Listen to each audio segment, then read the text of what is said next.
All right, let's return to the emotional scenes of the hostages coming home finally after 471 days to Israel. And joining me now is former British commander, Colonel Richard Kemp. He led troops in Afghanistan and Iraq. Richard, thank you so much once again for your time.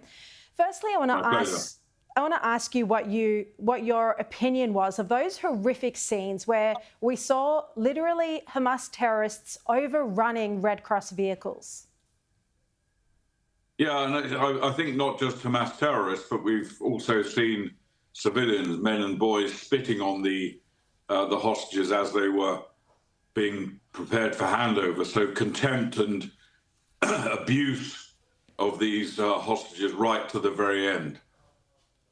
Look, it seems like the terror group is still thriving in Gaza. You know, they've come out from beneath the hospitals and the schools where they've been in hiding. Look, do you think after this hostage deal and temporary ceasefire, and we do have to make the point it is a temporary ceasefire, do you think that given they're still running the show in Gaza, Israel and the United States will need to return to defeating Hamas?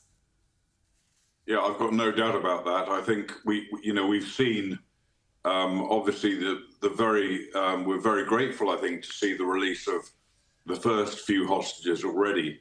Hopefully more will follow during this phase of the ceasefire. But in my view, Hamas is unlikely to hand over all of the hostages. They're their major bargaining chip. They're going to want to keep hold of them, I think, on pretty much a permanent basis. Some of them, the ones that have not been agreed to be handed over. But Hamas remains. Hamas has been very badly destroyed, very badly damaged, but it still has elements intact. They're not as effective as certainly as they have been earlier on in the war, but their numbers are going to be boosted. The ones that have been killed are going to be boosted by the release of more than 1,000 hardened terrorists who were held prisoner by the Israelis, and some of whom at least will be returning to Gaza.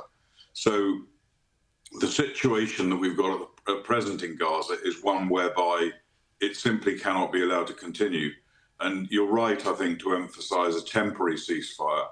Hamas will undoubtedly be breaching that ceasefire at some point, and Israel will have to return and really finish off the job. I think, that I can understand, painful though it was, to basically be forced to release over 1,000 hostages back.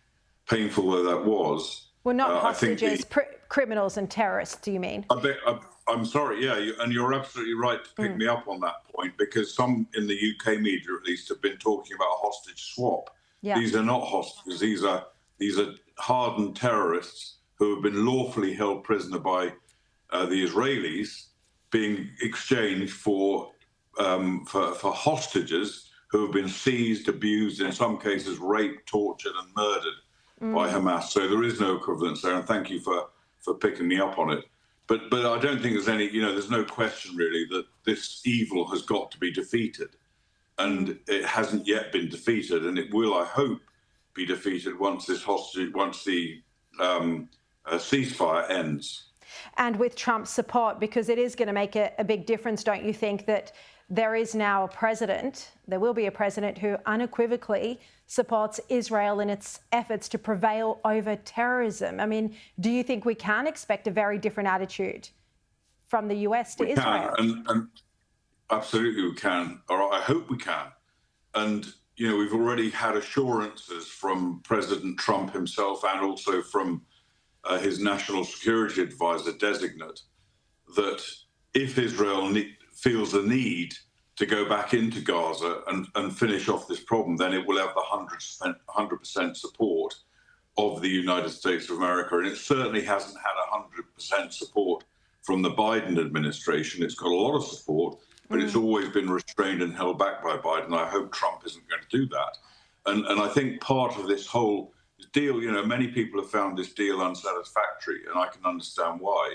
But I do believe it forms part of a much wider strategy for the Middle East that's been agreed between Trump and also Prime Minister Netanyahu, which will involve, I hope, and it needs to involve, dealing with Iran, which is basically the head of the jihadist octopus.